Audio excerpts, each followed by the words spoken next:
नमस्कार दोस्तों, आज हम आपको एक ऐसे सत्य से रूबरू कराने जा रहे हैं जिसे जानकर आप हैरान रह जाएंगे।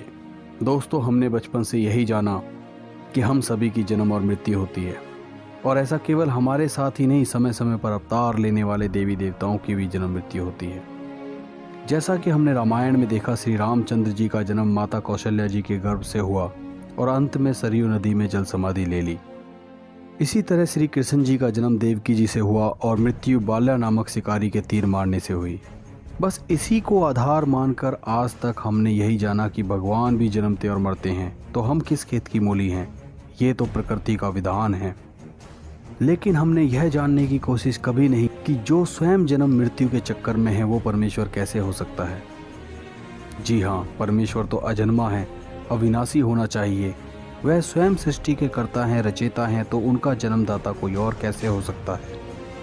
वेदों में भी लिखा है कि परमेश्वर सशरीर प्रकट होता है। ऋग्वेद मंडल नंबर 9 सूक्त 96 के मंत्र 17 में लिखा है कि वह कांतिमय परमात्मा प्रत्येक युग में शिशु रूप धारण करके कमल के फूल पर प्रकट होते हैं। इसीलिए उनको नारायण कहा जाता है। नारायण का अर्थ जल पर अवतरित होने वाला। लेकिन कौन है वो नारायण जो जन्म मृत्यु में नहीं आता, जो अविनाशी है, सर्वशक्तिमान है और प्रत्येक युग में प्रकट होकर एक पूरा जीवन यहाँ पर लीला करता है।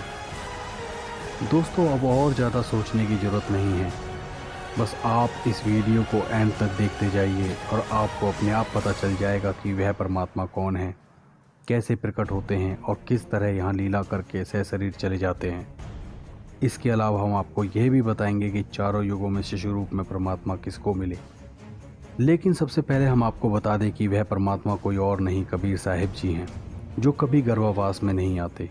वह अपने सतलोक से सशरीर आते हैं और सशरीर चले जाते हैं। दोस्तों, यह बात हम वैसे ही नहीं बोल रहे, वेदों में इसका प्रमाण है और स्वयं कबीर साहिब जी ने अपनी वाणियों में बताते हैं, ना मेरा जन्म गर्भ बसेरा, बालक बन दिखलाया, काशी नगर जल कमल पर डेरा, तहाँ जुलाए ने पाया।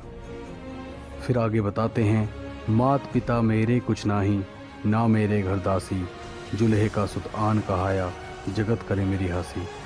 गरीबदास जी महाराज जी भी कबीर साहिब जी के बारे में बताते हैं, भक्ति मुक्ति ले उतरे, मेटे तीनों ताप, मोमिन के डेरा लिया, कहे कबीरा बाप।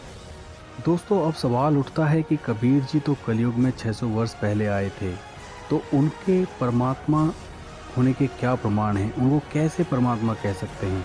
इसके लिए हम आपको बताते हैं कि कबीर साहिब जी को हम पूर्ण परमात्मा क्यों बता रहे हैं और वह सभी युगों में आते हैं या नहीं। दोस्तों, कबीर साहिब जी की वाणी है, सतयुग में सत्सुकृत कह टेरा, त्रेता नाम मुनिंदर मेरा, द्वापर में करुणा में कहाया, कलयुग नाम कबीर धराया। कबीर साहिब जी चारों युगों में अलग अलग नामों से यहाँ प्रकट होते हैं और एक पूरा जीवन लीला करके चले जाते हैं। सतयुग में परमेश्वर कबीर जी विद्याधर व दीपिका नामक ब्राह्मण और ब्राह्मणी को कमल के पुष्प पर मिले। त्रेता में वेद विज्ञ ऋषि सूर्य नामक साध्वी को सरोवर के कमल के पुष्प पर मिले। द्वापर में कालू व गोदावरी नामक निसंतान दंपति को सरोवर के कमल के पुष्प पर मिले। और कलयुग में नीरू नीमा नामक जुलाहा दंपति को काशी के लहरतारा तालाब में कमल के पुष्प पर मिले।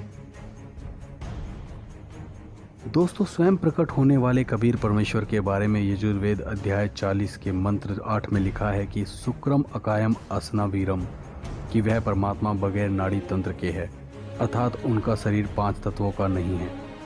इस विषय में कबीर साहिब जी ने अपनी वाणी में कहा है, हाड़ चाम का लहू नहीं मेरे, कोई जाने सतनाम उपासी, तारण तरण अभय पददाता, मैं हूँ कबीर अविनाशी। दोस्तों, आज तक हम सभी अज्ञान के अंधेरे में जी रहे थे, मगर कहते हैं ना कि जब सूर्य उदय होता है तो अंधकार का नामो निशान मिट जाता है, और आज उस अज्ञान रूपी अंधकार का तत्व ज्ञान से नामो निशान मिट रहा है। आज तक जिन्हें भी हम परमेश्वर मान रहे थे, उन सब ने माता के गर्भ से जन्म लिए और मृत्यु को भी प्राप्त हुए। इससे वेदों का कथन जो अविनाशी परमेश्वर के बारे में है वो सत्य साबित नहीं हुआ। केवल कबीर साहिब जी इस संसार में सशरीर प्रकट हुए और लाखों लोगों के सामने मगर से सशरीर सतलोक चले गए। उनके शरीर की जगह फूल मिले थे। इस बात का प्रमाण आज भी वहाँ देखने को मिलता है।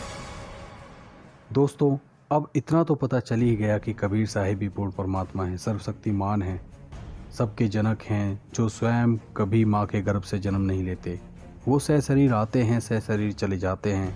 लेकिन अब यदि आप पूर्ण परमात्मा कबीर साहिब जी की भक्ति करना चाहते हैं तो उसके लिए वैसे तो वर्तमान में लाखों करोड़ों की संख्या में कबीरपंथी संत, गुरु, महंत मिल जाएंगे, लेकिन परमात्मा के कृपा पात्र संत, या ये कहें कि स्वयं परमात्मा का अवतार, तो एक समय में एक ही होता है।